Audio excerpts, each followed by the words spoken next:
You know that feeling? When you meet someone speaking English, maybe their grammar isn't, like, perfect, but something about how they talk just pulls you right in. You just hang on every word. Feel this real connection. It's more than just the language itself. What is that? Well, often they're not just using English. They're telling you a story. That's it. Exactly. And, well, that's what we're really getting into today. We've looked at all these sources you share, the articles, the notes. Yeah. And we're doing a deep dive into how you can, level up your English by really mastering the art of storytelling. Right. It sounds maybe a bit high level, but it's fundamental, isn't it? A core human skill. Maybe even a bit of a secret weapon for language fluency. I think so. I mean, think about it. We're swimming in information these days, right? Absolutely. So being able to actually weave a story, something compelling, that's what makes you stand out, makes you memorable. So our mission here really is to kind of pull out the most important bits from this material, the key insights, to give you a really practical guide for crafting those kinds of stories in English. Okay, let's unpack that right away. Why storytelling? Why is focusing on that such a powerful way to boost your English? We all do the grammar drills, the vocab lists. Sure, those are important, foundational. But what does narrative add? Well, what's really interesting is that telling a story naturally forces you.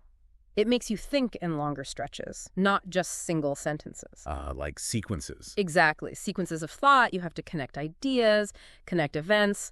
And doing that, you naturally start reaching for those transition words and phrases. Like, and then? Or suddenly? Yeah, or however, meanwhile, stuff like that.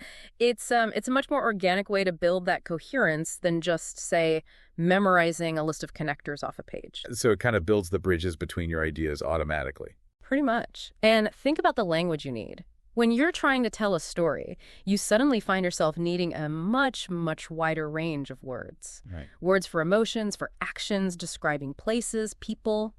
It kind of activates all that vocabulary you might know passively. It pulls it into active use because you need it. You need it to make the story clear, engaging. Puts the vocabulary to work in a way just reading doesn't, maybe. Exactly. Plus, there's an emotional side, an engagement that comes with telling a story. When you're invested, you really want to find the right word, the best way to say something, and that kind of emotional drive. It helps make the learning stick. And, I mean, stories are how we connect, right? Fundamentally. Sharing an experience, even just something simple about your day. Oh, absolutely. It builds that connection faster than just, like, swapping facts. That shared human experience, that empathy, it's incredibly powerful. And, thinking strategically. For English learners, think about the verbs stories use. Okay. Most stories are about things that happened in the past. Right. Yeah. So you get constant natural practice with past tenses. Simple past, past continuous. Maybe even past perfect if you're giving background. It's practice baked right into something meaningful. Okay. So it grounds those grammar points in real-world use. What about listening? Does it help there too? Definitely. As you get better at building your own stories, you start hearing the structure in other people's stories too. You recognize the patterns? Exactly. You can anticipate where they're going.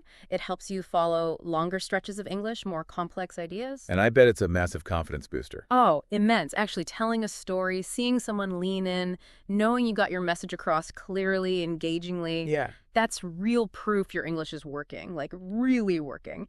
And confidence, that's arguably the biggest driver for fluency. So this isn't just about learning more words or rules. It's about learning to really communicate, to influence, make an impact. Yeah, resonate with people. Yeah. Using English as the powerful tool it actually is. All right, well, that's a really compelling case for why storytelling matters so much. Yeah. So where do we start? If you want to get better at this, what's the first piece? Okay, so every great story, doesn't matter if it's a 2-minute anecdote or, War and Peace, it starts with getting attention. The hook. The hook. Those first few words are absolutely crucial. They need to make your listener curious right away. Stop their mind wandering off. Like bait on a fishing line. Exactly like bait. Make someone want to reel in the rest. Okay, I'm hooked. So what kind of bait works? What do the sources suggest? Well, you could start with something surprising. Or just a little bit intriguing. Like? I never thought a simple umbrella could completely change my Saturday afternoon, but honestly, it did. Right. Okay, my brain immediately goes, the umbrella. What happened with the umbrella? Exactly. Or you could pose a question that the story is going to answer. Something like, Have you ever had one of those totally bizarre days where just everything goes wrong, but somehow it leads to something amazing? That pulls you in because you think, yeah, have I? Or what happened to you? Makes it relatable. Precisely. Or you can just drop them right into the scene. Use a vivid detail, something sensory. Right. The cloying smell of burnt sugar just hung in the air. Or the icy wind just whipped around the corner, stinging my cheeks. Ooh, yeah, you can feel that one. Instant atmosphere. Or a moment of high tension can work wonders.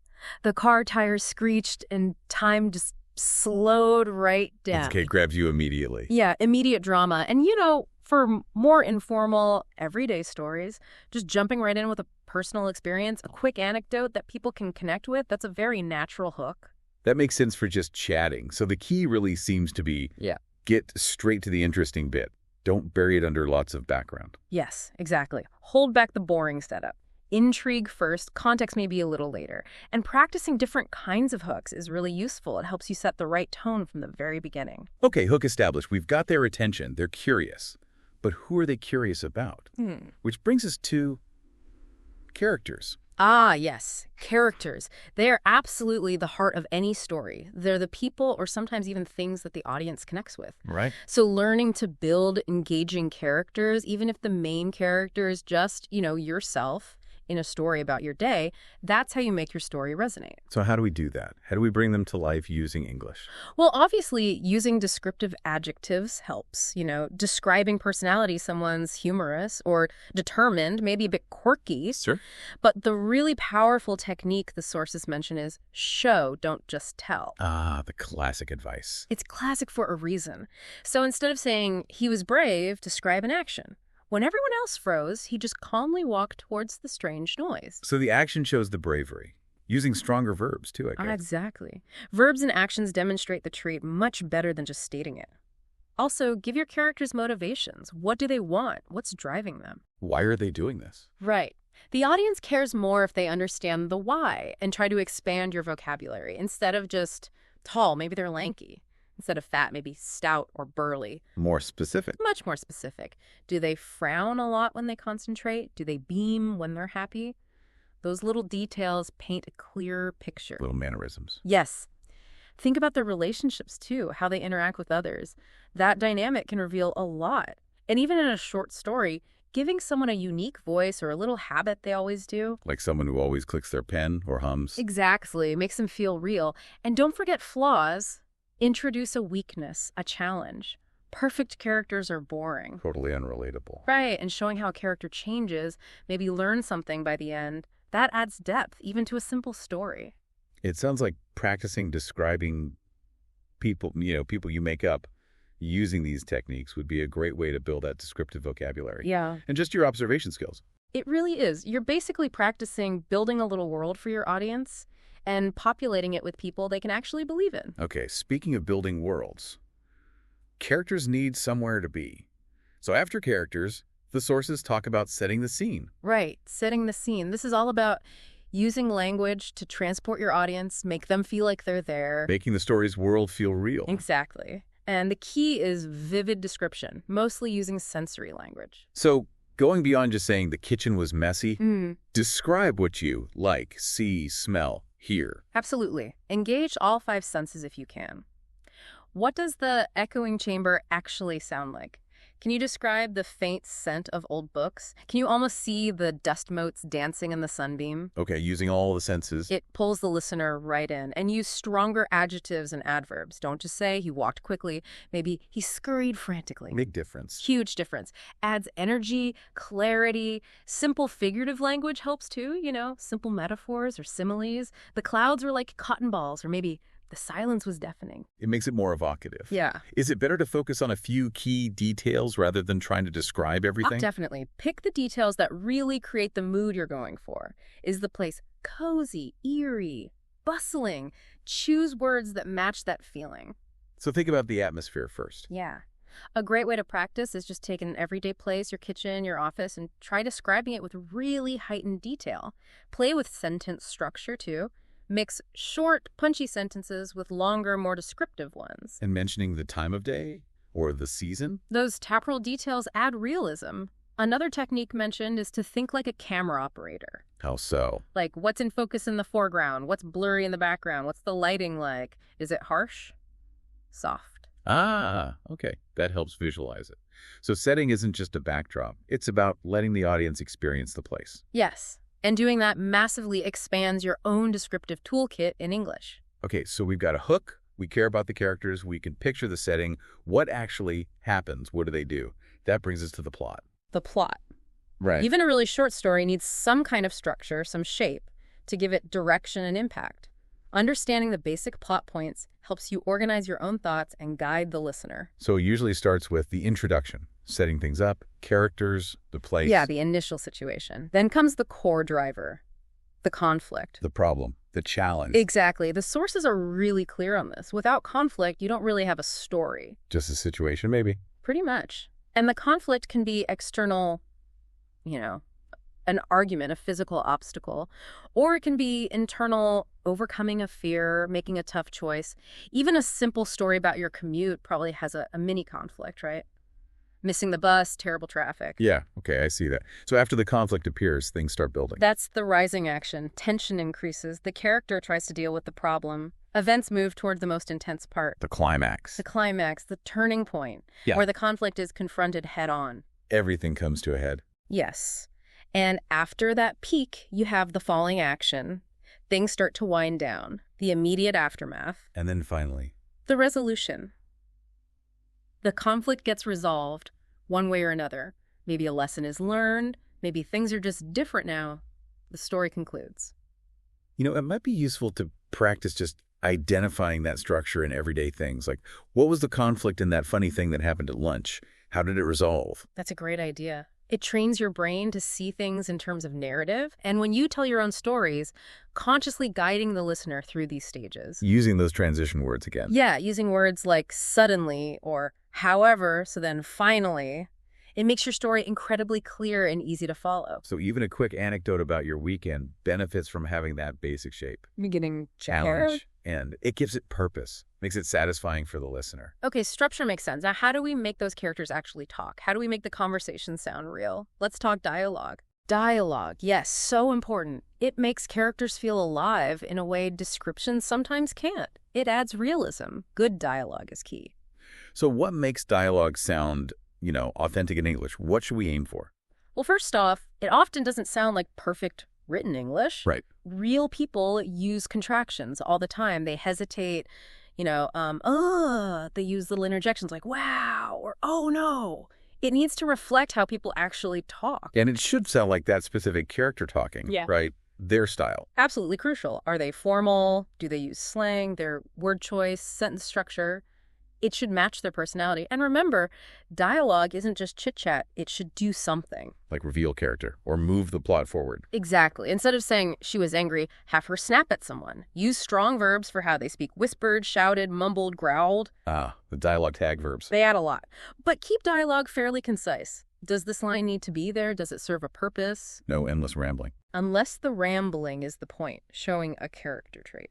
A good way to practice is just trying to write or even speak out loud short conversations between different types of people. And maybe pay closer attention to how people talk in real life or in movies and TV. Oh, definitely. Listening to native speakers, mimicking those rhythms and common phrases, that's invaluable. Use basic dialogue tags like he said, she asked, most of the time. Use the stronger ones like exclaimed when you need emphasis. Maybe allow for pauses. Silence can say a lot in a conversation. Absolutely. Realistic pauses are important, especially in spoken storytelling. Working on dialogue really helps you nail the nuances of conversational English. It makes your characters and your own interactions feel much more natural. Okay, so we've got the plot, the characters are talking. But how do you control the feel of the story, the rhythm? How do you keep people engaged, wanting to know what's next? Right, that gets into pacing and suspense. Pacing is basically the speed of your story, how fast or slow things unfold. And you control that how? Through things like sentence length, your word choices, how much detail you give at any point. Okay, so how does that create suspense? Well, to build suspense, you often slow the pace right down. Really? Slow down. Yeah. Use shorter sentences. Focus on tiny sensory details. Isolate actions. Think. The floorboards creaked. Pause. A shadow flickered under the door. That slow, deliberate pace makes the audience hold their breath waiting. Ah, I see. And then you speed up for action. Exactly. Longer sentences, maybe more complex ones, moving quickly from one event to the next. It mirrors the energy of the action itself. And suspense isn't just about horror movies, right? It's broader than that. Oh, much broader. Yeah. It's simply about building anticipation, curiosity, making the listener need to know what happens next. How do you do that? You can pose questions in their mind, hint at secrets without revealing them fully. Leave a character in a tricky situation for a moment before resolving it. Those transition words probably help here too. Suddenly, meanwhile. Definitely. They manage the flow.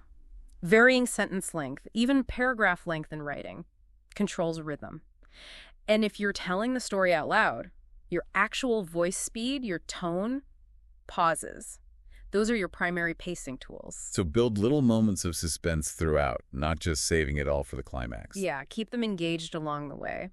And one really interesting point from the sources is about strategically withholding information. Like not telling them everything at once. Exactly. It makes the listener more active. They're trying to piece things together, figure things out. It draws them in deeper. Mastering pacing and suspense really shows a higher level of control over the language. It moves beyond just reporting events. It does. You're crafting an experience. Okay, so we've covered all these pieces. Yeah. The hook, characters, setting, plot, dialogue, pacing. Yeah. What's the final piece? What ties it all together? What do you want to leave people with? That's the moral, or the message, the takeaway. It's the insight, maybe the lesson, or just the emotional feeling you want your audience to walk away with. The purpose. Exactly. It gives the whole narrative a point beyond just, recounting what happened. So it helps to think beforehand, what do I want them to feel or understand from this? Inspired, cautioned, amused. Yeah, what's the core feeling or idea? And it doesn't have to be some grand, preachy moral. Often it's much more subtle. An observation about life, maybe, or seeing a character grow a little. And it often comes out of the conflict and resolution, right? How the problem was solved tells you something. Very often, yes. How someone deals with the challenge can illustrate resilience or kindness or foolishness, whatever the point may be. Practicing identifying the takeaway in stories you hear is really useful. Ask yourself, okay, what was the point of that story? Helps you see the deeper meaning. And then, when telling your own story, consciously craft your ending to kind of reinforce that message. Maybe it's a concluding sentence, a final image, a brief reflection. So even a simple story, like about a mix-up at the store, could have a takeaway about, I don't know, paying attention, or maybe the unexpected kindness of a stranger. Precisely. And using vocabulary related to emotions or insights can help words like realization, perspective, lesson learned. It helps you articulate that final point. Focusing on this last element seems like it makes your storytelling not just engaging, but actually meaningful, leaves that lasting mark. It really does. It's a huge step towards truly communicating effectively in English. Wow. Okay, so there we have it. A real deep dive into these core elements of telling a great story in English. We've got the hook to grab attention. Engaging characters to connect with. Vivid descriptions to set the scene. A clear plot with conflict and resolution. Realistic dialogue. Pacing and suspense to keep them hooked. And finally, that takeaway message that gives it meaning. And the real insight here, I think, is that focusing on these elements isn't just for, writing fiction. It's an incredibly effective way, and honestly, a fun way to really push your English skills. Yeah. It forces you to use richer language, organize your thoughts better, and it builds so much confidence. And remember, every single conversation, even just telling someone about your weekend, that's a chance to practice these things. Absolutely. Start small. Maybe just focus on, say, using more sensory details next time you describe something. Or think about the hook before you launch into a story. Focus on connecting, on being clear, rather than worrying about every single grammar mistake. Exactly. Trust that the fluency, the accuracy, that'll improve naturally as you practice telling stories more consciously. So go find those stories, the ones happening around you, the ones inside you, and start practicing telling them in English. Your story is definitely waiting to be told. So here's something to think about until next time. If mastering storytelling is so key for making your own English impactful and memorable, what does that suggest about how important it is to listen for those same things, the structure, the hook, the takeaway in the stories you hear from others every day? Thanks for listening, and if you found the video helpful, please hit the like button, make sure to subscribe to my channel so you never miss an episode, and share it with others who might benefit. And if you have any questions or topics you'd like us to cover in future episodes, we'd love to hear from you. So your feedback is really important to us. And if you want to continue learning right now, here in this playlist, you'll find helpful videos for English listening practice. You might want to watch it next. Thanks for listening. Bye-bye.